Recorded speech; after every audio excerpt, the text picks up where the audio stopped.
Shalom, selamat pagi Bapak, Ibu, Saudara. Terima kasih telah bergabung bersama kami dalam Renungan Harian Jemaat GKJ Bandung. Bersama kita akan mendengarkan firman Tuhan dan merenungkannya. Shalom, selamat pagi saudara yang dikasihi Tuhan. Hari ini Senin 1 Desember 2025.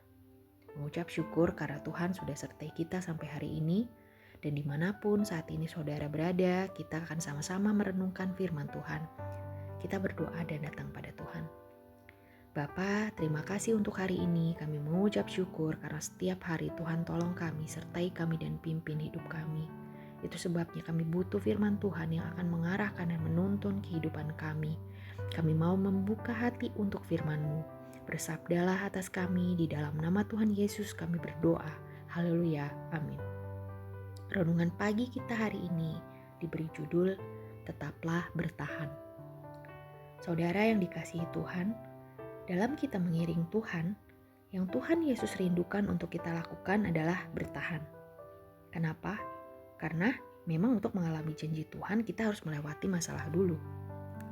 Seperti yang Tuhan katakan di dalam Yakobus 1 ayat 12. Firman Tuhan berkata, "Berbahagialah orang yang bertahan dalam pencobaan, sebab apabila ia sudah tahan uji, ia akan menerima mahkota kehidupan yang dijanjikan Allah kepada barang siapa yang mengasihi Dia." Saudara sekalian mungkin pernah mendengar cerita ketika bangsa Israel memasuki tanah yang berlimpah susu dan madunya. Apa yang harus mereka lewati?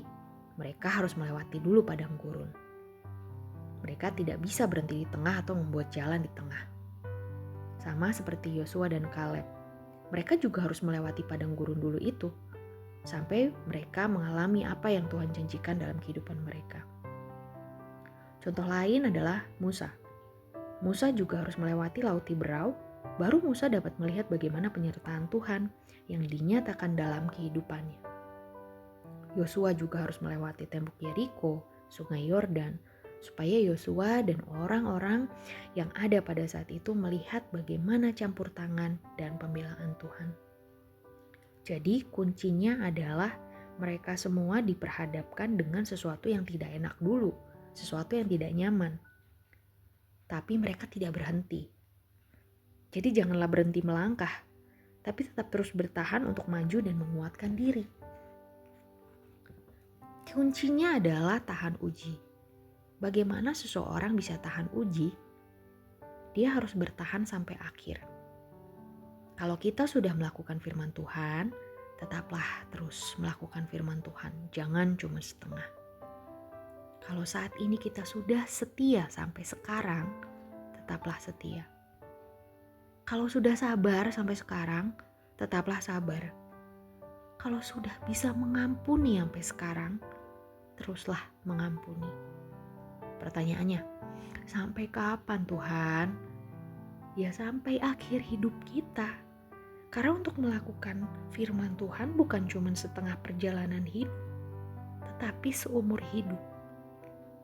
Tuhan sendiri pernah berkata dalam Lukas 21 ayat 19, "Kalau kamu tetap bertahan, kamu akan memperoleh hidupmu." Jadi untuk melihat janji Tuhan digenapi, untuk melihat pertolongan Tuhan, kita itu harus berjuang sampai akhir. Harus bertahan sampai akhir. Saya tidak tahu apa yang saudara sekalian sekarang alami. Tetapi melalui firman Tuhan ini saya mau ajak kita semua bahwa Tuhan rindu agar kita dapat bertahan sampai akhir. Apapun pencobaan, badai hidup, masalah yang Tuhan sedang izinkan terjadi, berjuanglah untuk terus bertahan. Kunci untuk tetap bertahan adalah intim dengan Tuhan. Karena Tuhan yang akan beri kekuatan, Tuhan yang nantinya akan memberikan penghiburan untuk kita bertahan sampai akhir. Karena selalu di belakang badai baru ada pelangi. Selalu di belakang masalah baru ada berkat-berkat Tuhan terjadi.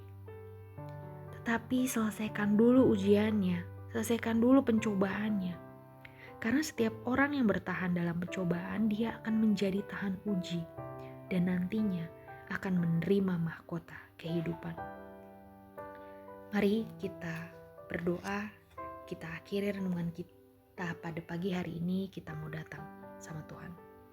Bapa, firman Tuhan sudah kami dengar. Kami bersyukur di tengah badai yang kami hadapi, kami kembali diingatkan bahwa yang Tuhan kehendaki adalah kami tetap terus bertahan sampai akhir. Kami mau berdoa, biarlah kasih karunia Tuhan selalu ada dalam hidup kami. Dan firman Tuhan mendapat tempat di hati kami dan menguatkan, meneguhkan hati kami dan hidup kami.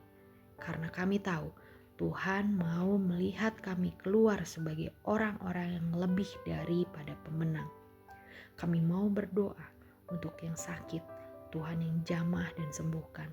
Kami mau berdoa yang berbeban berat, Tuhan berikan kelegaan. Yang takut, bimbang, khawatir, Tuhan beri damai sejahtera dan pengharapan. Di dalam nama Tuhan Yesus Kristus kami berdoa. Haleluya. Amin.